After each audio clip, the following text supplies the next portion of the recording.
Are you going to ask me how much a piece of equipment costs as well? Oh yeah, let's ask about that. Yeah. How much does a piece of equipment? The really sophisticated ones, you're looking at an average of 2.5 million per piece of equipment. And is this the hospital that's paying it outright? Of course. Do you take loans on certain You want to know our loans as well? Okay, let's play this.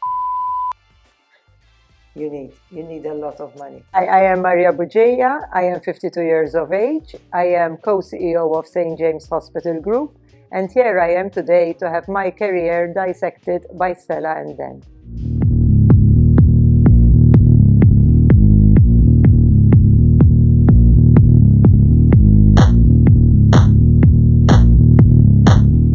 Hi.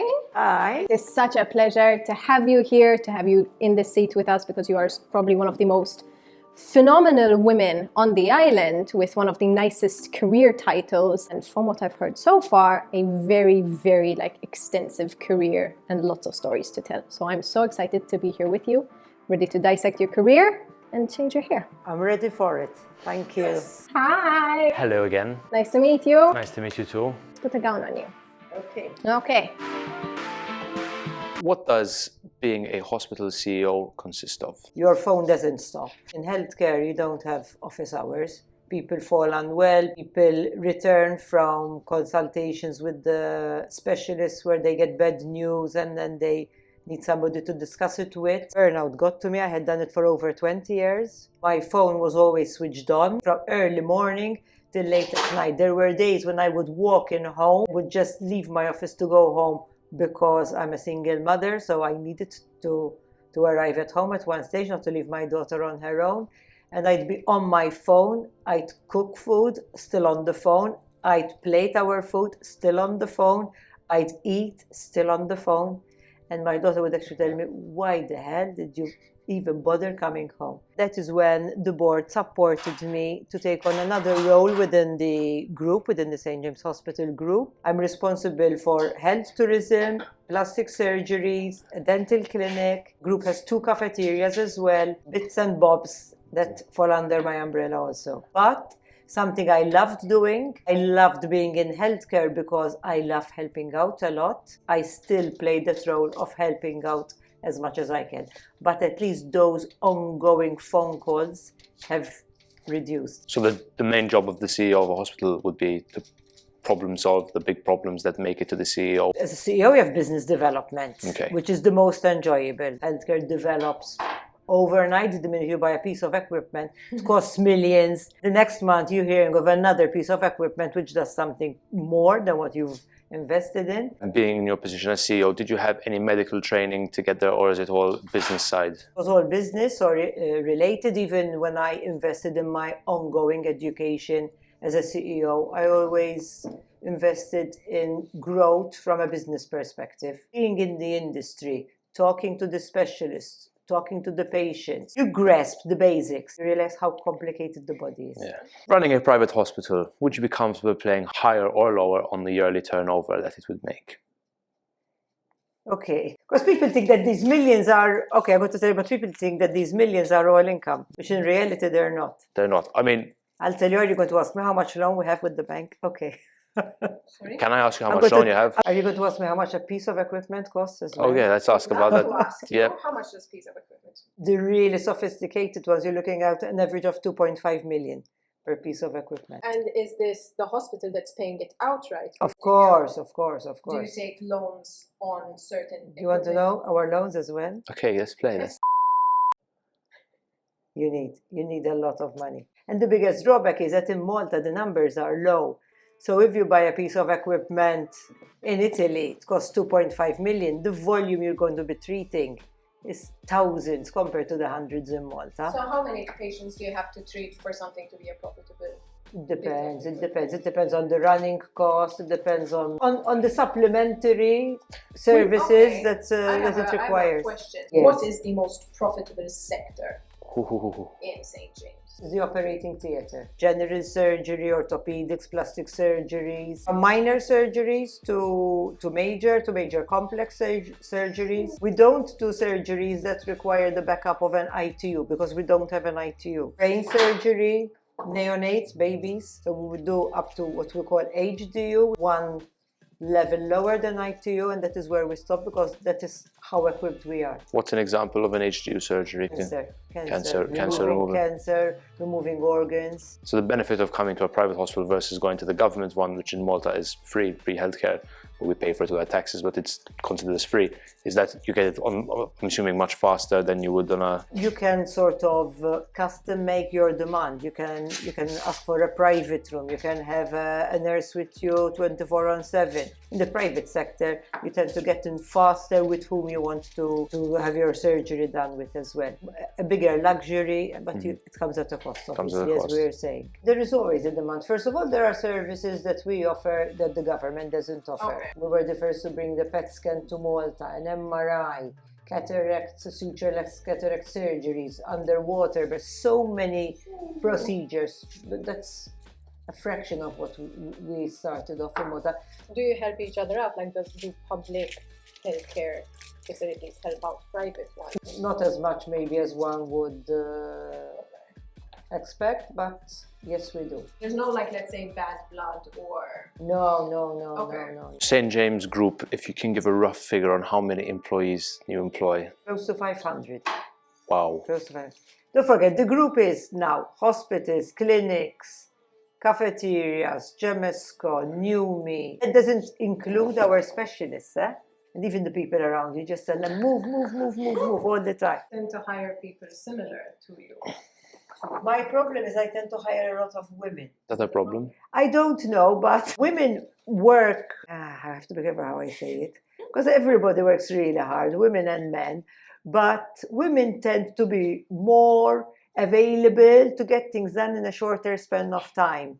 A man will take a bit longer, might give it more thought, so might make less mistakes as well. And we tend to go faster and think a bit less. That's how I think it. That's we are a very, wired. very interesting And way. I think that is the way we manage our homes as well. Like, you have to feed the kids, you know, you have to get jobs done. Exactly. At the end of the day, the truth is when I go for meetings, the table is mainly made up of men and few women, but I tend to surround myself with some powerful, competent women. Do you have an assistant to help you with your day-to-day needs? Do you have multiple assistants? Yes. First of all, I have a manager for every operation. Okay. So if it is Numi, if it is Gemesco, if it is the cafeterias, there's always a manager. So I work with the managers. But then I have my PA, who is priceless. And how many managers are you talking in total? 5. Okay, so it's... So once you're in a career, you don't just, sit pretty and don't develop. You have to develop everything. You're both professionally and the business. So both personal, from a professional perspective, and the business. There's always room for growth, whatever it is. That would be my message. Always invest in developing, be it innovation at work, yourself, and your ability to perform as a CEO. Being so busy as a CEO and all, how do you find time to invest in yourself as a... First of all, by being a member of the Young Presidents Organization. That keeps you going because there are events all the time going on. We also have once a year retreats, which gets us away from Malta, closed up in a room with a resource, and we work on a specific area, which we would have discussed between us. And secondly, reading also. Reading stuff which is obviously in line with with the industry you are in. So always expanding your knowledge on different sectors that you... By force. If you don't read or research, you won't know what's going on and you can't really grow. Do you have any plans to expand your group overseas? Yes, but not myself owning operations overseas. Franchising. Okay. So taking a global... One of my particular brands, yes. So you got 500 odd employees across all the different groups. Do you make yourself known to these people? Fortunately, it was my biggest weakness, that I hardly found time to go around. It was something I always wanted to do. Every New Year's resolution was, I want to go around the hospital more often, even to thank them. Yes. But you just get bogged down with phone calls and people standing behind your door. And back-to-back meetings that before you know, it's 7 o'clock at night, your daughter is on her own at home, and you just need to leave. Time. It's just time. Okay. this isn't the only thing that you do. There are other ventures that you take care of. One of them is NewMe. I can comfortably say that it's one of Malta's largest med-aesthetic clinics. The idea sprouted from, I used to travel from my hairdresser to my nail tech to my med-aesthetic doctor as the traffic got crazier, trying to cope with everything, and the hectic lifestyle became even more challenging. I decided to open a department which had all the services that you need to look good and feel good under one roof. And you'd find from an high-end lash bar to a hairdresser to a pedicure station, nail bar station, semi-permanent tattooist, sexual wellness specialist, everything, whatever you need to look good and feel good. For me, feel good is aesthetics from outside, from inside, sexually. So you found a pain point that was very prominent probably in most people's lives, even in yours, where everything was far away and you just put it on under one roof. You're like, I want to solve it. This is just one of the different subsidiary companies that Yes, this is one that takes up a lot of my time because there's a lot of potential for growth. Another one is Gemesco. It's a procurement company, always medical based as well. Any consumable you'd find in medical departments, be it vets, dentists, doctors, hospitals, clinics, all the consumables that are used in these departments, we supply all of these. But I want to take it to the next level now. I want it to be easy for anybody to purchase, you know, both business to customer. If you're at home and you need a box of gloves, or if you want to buy a bed for an elderly relative that's unwell, or a wheelchair or a walking frame, to business, developing that as well as we speak. So you found the demand and now you're doing the supply. Exactly. But as I was telling you, when you go into a business, the opportunities for growth, it's endless what you can do, obviously, and then you always have to see your return on investment. And it's something that makes people's lives easier, whatever it is. If it's for an individual, for a business, it will Do well. It will do well, exactly, it will sell. And then I also operate another department. It's called St.James Exclusive. Basically, it's a membership fee. Have you ever imagined that you buy a membership for a hospital to belong to a hospital group? I thought the membership fee was insurance. Membership, which gives you what we call an account executive. She'll be on call 24/7 for all your medical needs. She will put you in touch with the specialist that you need, an emergency doctor if need be, telemedicine consultations as well, which means from the comfort of your home you can get to speak to our doctors as well. And these are all initiatives that you came up with, or is this a group? This one in particular was my father's, had been telling us about it for years, and we keep shutting it down and shutting it down. But I said, no, I have time to do it, to develop it, so it's part of what I am developing as well. Okay. I have a new venture, which I'm not going to say for the time being because it's going to be another first in Malta. Watch this space. Watch this space. No, there is a lot, you know. I mean, I just never have enough on my plate. I just keep piling it on. Exactly. But then don't forget, I told you, then I have good managers. Once it's built and erected, and then you just pass it on and they do a fantastic job out of it. So you can go to the next and to the next. During your career, have you ever met any influential, famous, controversial people that have come to use any of your services? One of my very good friends is the mother-in-law of Bruce Willis, who I coincidentally met while she was a patient at our hospital, and we became very good friends, who for me is an influential person as well. Okay. I also used to operate a med-aesthetic clinic in Libya. Okay. And one of my customers was Gaddafi's daughter herself. It was very interesting, very exciting. We were asked not to take any bookings on that day. We weren't allowed to know what time she's coming in. We just knew the day, no appointments were taken, and we had to have all the team on board in the clinic because we weren't allowed to know what service she would require. And then when she came, a beautiful lady, I must say I was impressed how beautiful she was. She came, she told us what service she wanted. She got service, left, but... Are you allowed to tell us what service she had? It was just a facial. Obviously, you didn't start in the position of CEO. How did you end up making it to the top? I was illegally employed at 14 years of age. We are six brothers and sisters. So for my mother, it was a handful having us all at home in summer, but he used to take me with him to work when I was 14 years of age. I started organizing this desk, which was managed by volunteers in those days, so everybody had his own system.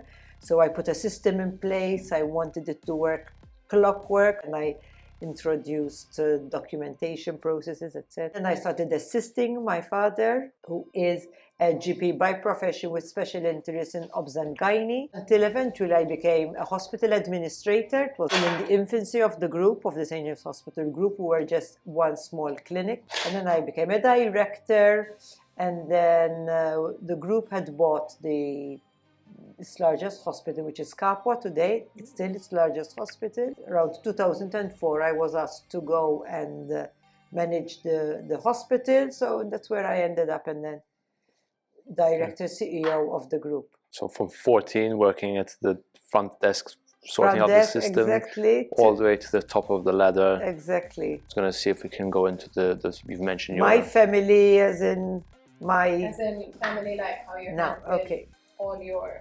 Who told you I handled it well? Okay. You I don't. I think that's an area where I really feel a failure. I'm a widow.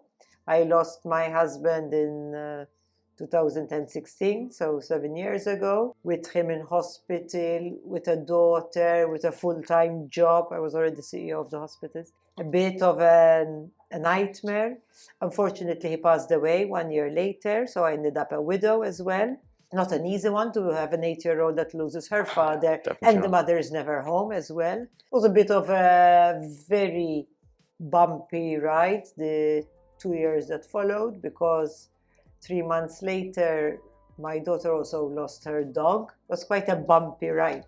Yeah. For her, for me, because when your daughter is passing through these episodes, especially the bullying was horrible at one stage. It was super horrible. How did you manage to cope through all this? What was your saving grace? I think I have a strong character, so that helps a lot. Fighting character as well, so I just like to overcome challenges. You overcome it, and then another one comes along. You overcome it, another one comes along. But that's me. I think that is such a key thing to remember. Like, that's how you've made it to where you are, is that you've seen something and you don't look at it as a problem, you look at it as a way, as a challenge, something you have to overcome. I think if there's anything I'm going to take home from this, if there's anything anyone can take home from this, is that bit of that mentality. And even when you get that phone call, I have a really big problem. All right, get excited. Tell me, I remain calm. Tell me. One stage, I know I had a nickname of Hitler at work as well. Yeah. You learn as well, and you realize that your ways of working and working as a Hitler doesn't work because it doesn't motivate people. Mm-hmm. So that's why it's important to invest in yourself and to learn from your mistakes. The biggest mistake you can make in life is repeating the mistake. I agree, 100%. That's how you succeed, and that's how you grow.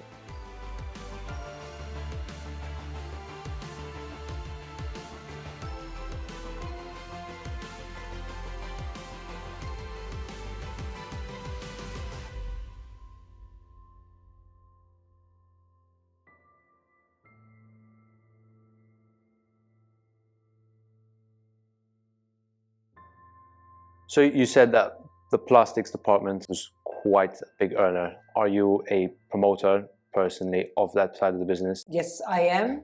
I've always been a believer, even before we had our first Dyessecting clinic. When I was about 18 years of age, I had done my first procedure, which was a liposuction. Eventually, I had also done a breast augmentation. And then I like a lot the quick fixes, which is basically the procedures that are done with the new me. Botox, the fillers. You know, you go in and you go out already looking younger. If there is something that we introduce, I try and I don't like, I discontinue the service. The last thing I want is for people to feel that they have been cheated into doing a service. If you didn't go down the route of what you've done already, what would you have done instead? I would see what I can invent to help lonely people get out of their loneliness. I think there are a lot of lonely people, teenagers, separated adults, the elderly. Sometimes people struggle to even have a friend they can call, they can go out with. So I always think of having these minibuses that go to the villages, pick up these people. So the fun starts from the minibus itself. Love So- that. Party bus. That's how it has to be. It has to be a fun bus that these people go home with a smile and say, oh, that was a real good night. Stella has been amazing in bringing more color to my I face. hope so. I want to tell people that color makes you happy as well. I- Life is beautiful. If you don't feel it, discover it. Okay. I'm dying to see it. 3, 2, 2, 1. 1.